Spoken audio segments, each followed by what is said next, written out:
Okay, hi everyone. So today we will be continuing our lecture on absorption. So basically what is absorption? I have explained in the previous lecture.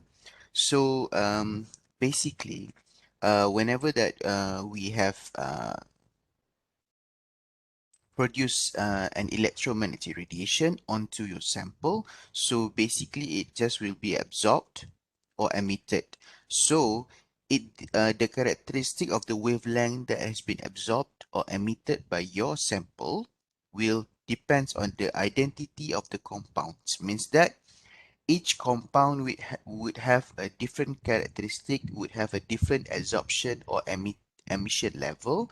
So this can be used, the difference can be used in terms of identifying the compound. Depends also on the amount of the analyte present in the light path, and also it will remains the same regardless of the quantity of the analyte present. Okay, so the wavelength that has been absorbed or emitted would have some interferences.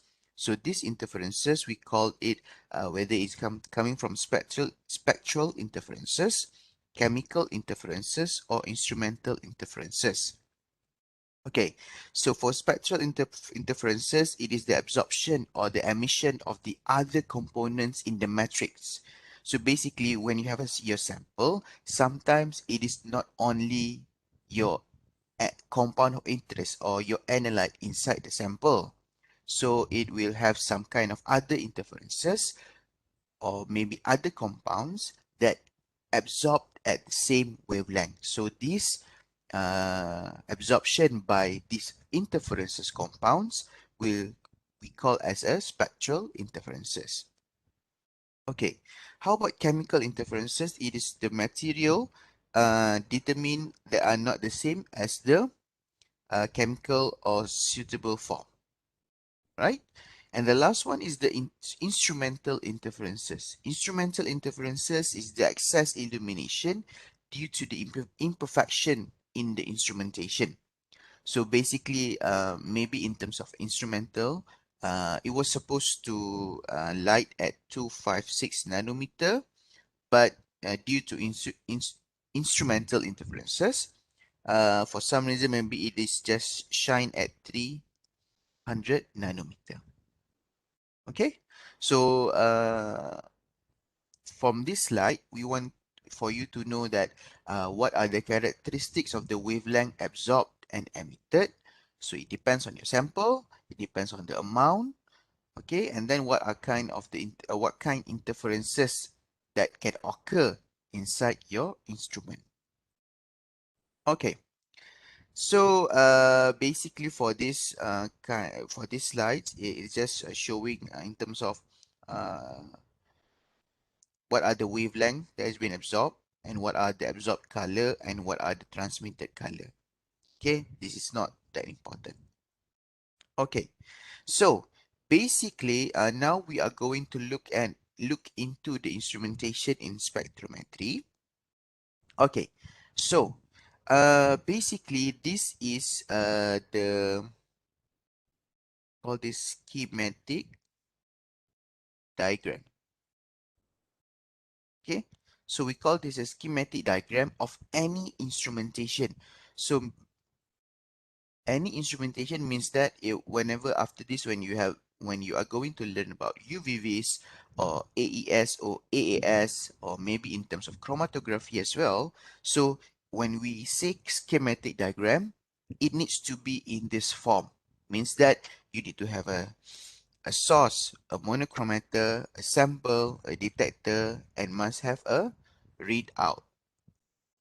Okay, so basically these are the schematic diagram that you should be able to know and do for every instruments that we are going to learn after this. Okay, so for example, in terms of UV visible, this is pertaining to UV visible instrumentation.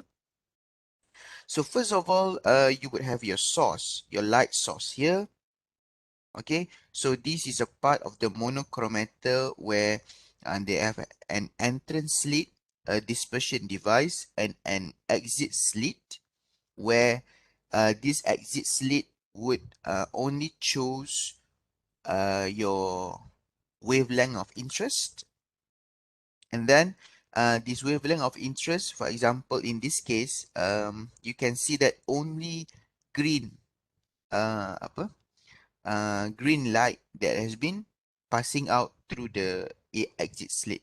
So that's why I say that this exit slit is function is to choose the right wavelength for your sample. You choose it yourself. Okay.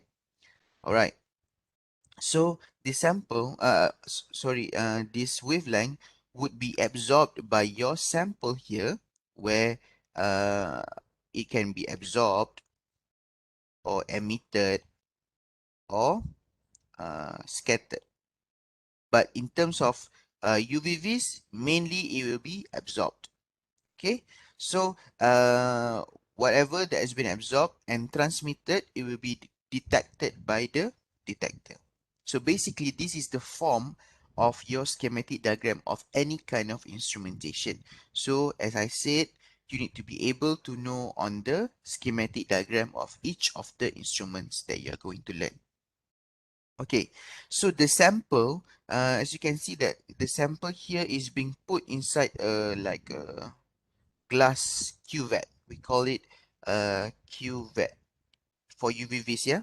For UVVs, the sample will be in a cuvette. Cuvette ni means that like a box where it is a transparent box made out of glass or made up of perspex. Okay, all right. So yes. So when we look at the cuvette, it is called a sample cell as well. The common name is sample cell. So maybe we can call it cuvette for UVVs. So this cuvette has a very particular size.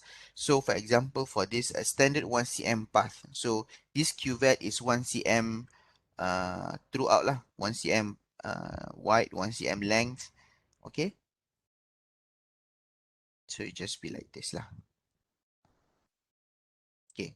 So 1 centimeter path. If you want to have a 5 millimeter path, also we do have 5 millimeter path, 1 millimeter path also we do have, and even we'll have 20 millimeter path. Okay. So all of these sample cells, the material that we are that made the sample cells, for example, for ultraviolet visible, usually the sample cells are going to be made by quartz. For visible, it is quartz or glass, but for infrared, usually it is sodium chloride or potassium bromide. Okay, so now we'll be continuing on the a little bit of explanation on the Beer's law. Okay, Beer's law is something that you'll be using in terms of measuring the absorbance value. Okay, so absorbance, the statements of Beer's law stated that absorbance changes exponentially as a function of linear change in transmittance. Okay, all right. So basically, absorbance is linear to concentration. So the higher the absorbance, the higher the concentration. The transmittance is exponentially dependent on the concentration. So all of this, we do have the Beer's law here, where it is okay. Transmittance is something that we do calculate from P and P0, means that this is the incident light from the light source, and then this is the pass-through light. Okay, so the P over PO, we got transmittance, the first one. Okay, so that's how we measure transmittance, means that the light that has passed through the sample and the light that has been beamed onto your sample, which is PO. Okay, so the difference, of course, there are going to be a difference because this incident, like in terms of analogy, for example, this PO might be 100%, but only 50% has been passed through. So where are the other 50%? It will be inside your sample where it has been absorbed or emitted or scattered. Okay, so P over PO, we got transmittance. So how about absorbance? Absorbance is the negative log of T. So when we do expand T, it is A log 10 PO over P. Okay, so the Beer's law stated that absorbance will be equal to molar absorptivity times path length times concentration. This is the Beer's law. Okay, so absorbance will need to be equal to molar absorptivity and then times path length, which is the size of the cuvette. So the size of the cuvette can vary. For example, when we do have 1 millimeter or 5 millimeter or 20 millimeter, it depends on the cuvette. And then C is the concentration of your sample. Okay, so this is Beer's law. So as I said, you need to know this Beer's law by heart. Okay, so it's very important. Okay, so this is the further explanation of Beer's law, Beer-Lambert law. So A equivalent to molar absorptivity times path length times concentration. And also you need to know in terms of unit as well, yeah? So unit is very important. So absorbance is unitless. Molar absorptivity must be in this liter per mole per centimeter units. B path length needs to be in centimeter and concentration needs to be in molarity, which is mole per liter or M, just a big M. Okay, this is molarity. You need to be able to make a difference between molarity and molality. So in this case, it is a molarity. Okay, so this is something that we have looked at before. Right. So basically, the higher the concentration, the higher the absorbance, the higher the path length, the higher the absorbance, and the higher the molar absorptivity, the higher the absorbance. Okay. So basically, this is also the explanation extension of the Beer's law. So this is something that we are going to correlate between Beer's law and your standard curve. Okay, there is a curve here. So for example, there is a curve here where the standard curve will be in y-mx plus b, and how it is correlate with an absorbance Beer-Lambert law. Okay, so for this one, I need to uh, I need to give like a exercise, okay, on how are you going to use Beer-Lambert law and your straight line curve here. How are you going to connect between these two? You need to find out, okay? You need to find it out. Find it out and just jot down on a piece of paper that like whatever that we had done in lecture 2. Jot down on a piece of paper and then you just upload it in e-learning. Okay? On how are you going to correlate between Beer's-Lambert law and your straight line curve here. You need to know about these two slides, slide 37 and slide 38, so that you will be able to correlate between those two. Okay, just jot down on a piece of paper and then you just upload it inside e-learning. So this will be count as a attendance. Okay, let's move on to the next one. Okay, we have a lot of class activity, but I'm not going to do that. All right. So this is the first one, the first instrument that we are going to learn, molecular spectroscopy or ultraviolet visible spectroscopy. Okay, so basically in terms of your, this is something that the idea of whatever that we are going to learn inside this chapter.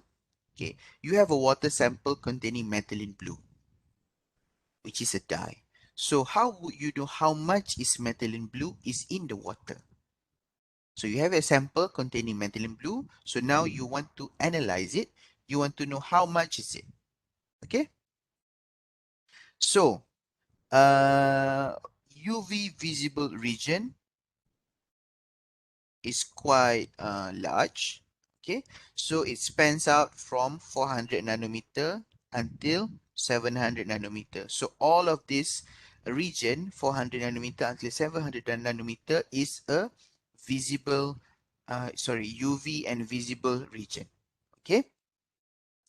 So you need to know about this region so that whenever that you are doing an instrumentation, whenever that you are using UV-vis instrument, you need to be able to set any kind of wavelength for your compound of interest.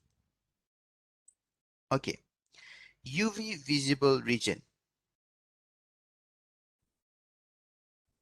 Sekejap, Okay. When a white light passes through or is reflected by a colored substance, a characteristic portion of the mixed wavelength is absorbed. Okay, this is not something that is important, but the remaining light will then assume that the complementary color of the wavelength is being absorbed. Okay, I'm not sure why is this here because this is not important. Okay, sorry. So this is not important, yeah, for slide 51. Okay, for slide 52, we are going to look at in terms of okay, what color appear at what kind of range. So for violet, which is at the lower end of the visible spectrum, would have some kind of at 400 and until 420 nanometer, and towards the other end, which is the red color, is it is been absorbed at 600 until 780 nanometer. Okay, so but I think that slide 51 and 52 you can have a read, but it's not that important for your understanding lah. Okay. Okay, so this is very important. So UV visible spectroscopy. So UV visible spectroscopy is used to obtain information about the atomic and molecular energy levels, the molecular geometry, the chemical bonds, and the interaction of the molecules related to the processes. So all of this information can be found by using UV-vis spectroscopy. We also, so basically, we are going to identify the components of the sample, which is a qualitative analysis, identify qualitative, sorry, and then we are going to measure the amount, which is quantitative. Okay, so for UV visible spectroscopy, we are going to be able to do qualitative analysis and quantitative analysis.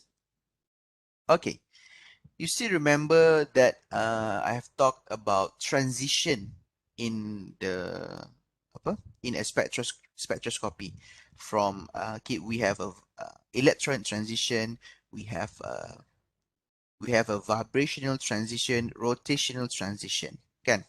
Alright, so for UV-Vis, this is a type of electronic transition. Okay, electronic transition. So what kind of transition that is able inside a UV visible spectroscopy? So all of the transition are here lah. So from sigma to sigma pi, sigma to sigma star. Sigma, so whenever there is no star, so for this one, pi or sigma with no star, all of these are at ground state. But for this one, it is at an excited state. Okay, so non-bonding is something that the atom that is not bonding to anything. Okay, so the all of these are the types of transition that has been happen inside a UV visible spectroscopy. So you need to be able to know on the each of the transition. So what happens from N to pi star, pi to pi star, okay, N to pi star, pi to pi star, N to sigma star, pi to sigma star, sigma to pi star, sigma to sigma star. So we have 6 transition here. Okay. So all of these transition you need to be able to know on what does it mean. Okay. Right. So this is very important. Yeah. Okay. But what makes a substance absorb UV visible radiation? So not all of the substance, if you put, for example, if you put oil inside UV vis, or maybe petrol inside UV vis, it will not be able to absorb UV visible. So what makes a substance that can absorb UV visible radiation? So what is the common characteristic here for all of these 3 compounds? First one, second one, and third one. What is the common characteristic? Okay, right. All right. So the common characteristic of all of these compounds, we can say that all of these compounds is a chromophore. Only a chromophore compound can absorb UV visible radiation. So what is chromophore? Chromophore, it is an unsaturated organic functional groups that can absorb UV visible radiation. So when we look at the definition of chromophore, it is said that unsaturated organic functional group. So when we look at the previous uh, compounds, these 3 compounds, all of these have unsaturated components here. So basically, all of this is the characteristics of a chromophore. You can see that there are so many unsaturated components inside the compound that can absorb UV visible. So as I mentioned earlier, for example, kalau you put petrol, petrol is just a hydrocarbon. Okay, C6 or C8. So all of these hydrocarbon cannot be absorbing UV visible radiation. Okay. All right. The presence of chromophore in the molecule is best documented by visible spectroscopy, but failure of most instruments to provide absorbance data for wavelength below than 200 makes the detection of isolated chromophores problematic. Okay. Conjugation is another part of a chromophore that can enhance the absorption value.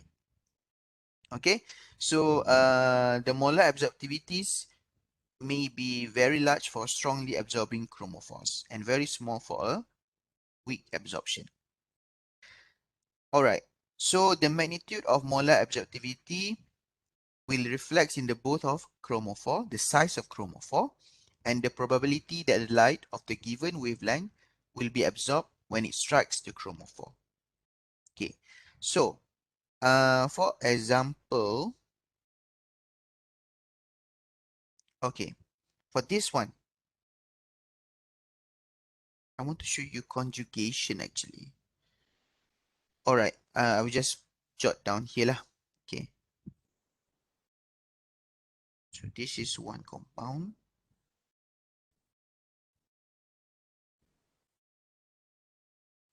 Okay, this is one compound. Okay, which of these, with the first compound or the second compound, would absorb more in terms of the absorption value? That's where we look at conjugation. Conjugation means that the unsaturated organic functional group would need to be right after one another. So for example, for this one, the second one would have a much higher absorbance as compared for the first one. Because the first one, because the second one have a conjugated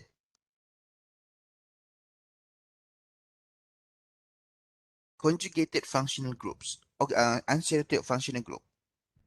Okay, so when it says conjugated, it it is right. Sorry, it is right one after another. Okay, for the first one, it is not right one after another. So basically, it is here, the first one, and there is a space here, but it was supposed to be here, but it is here. So basically, it is not conjugated. Means that when it's not conjugated, it will have a much more lower absorbance value. Okay, right. So these are the example of chromophore.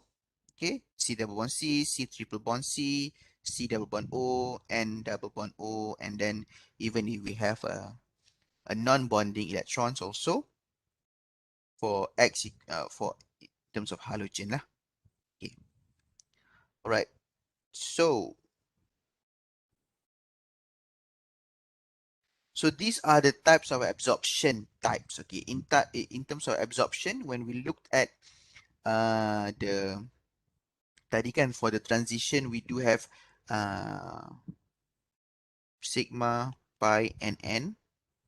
So we have a sigma, sigma star, pi to pi star, n to sigma star, n to pi star, sigma to pi star, pi to sigma star. So we do have 2, 4, 6.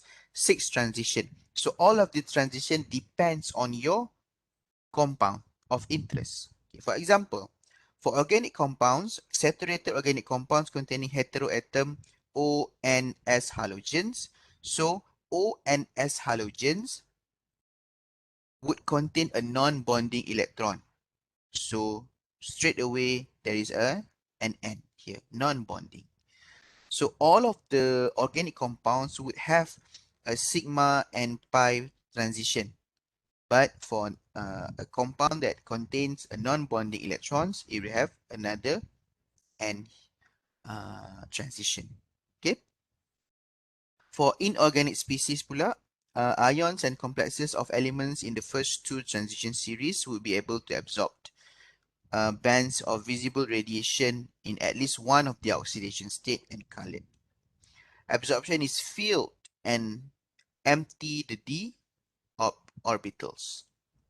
So this is for inorganic species, right? So there is also another one which is change transfer absorption. So the absorption is by large complexes. Okay, so this absorption has a very large molar absorptivity, more than 10,000. So CTC consists of electron donor group and bonded to an electron transfer. All right.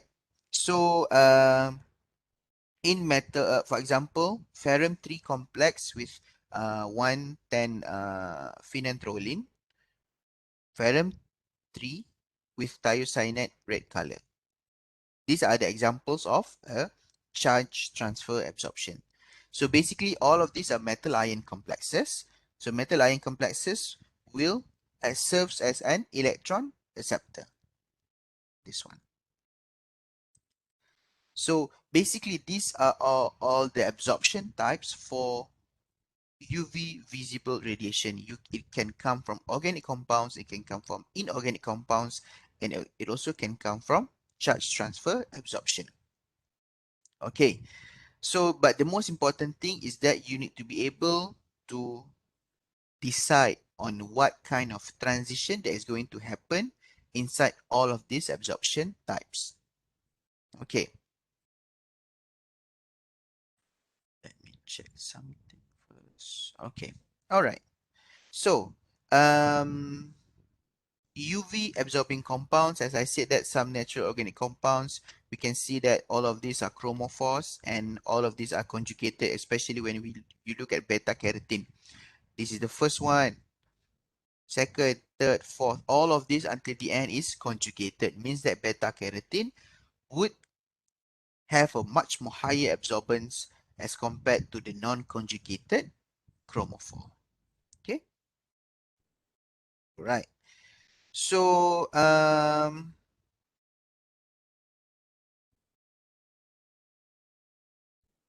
so basically, this is something that's for your reading only.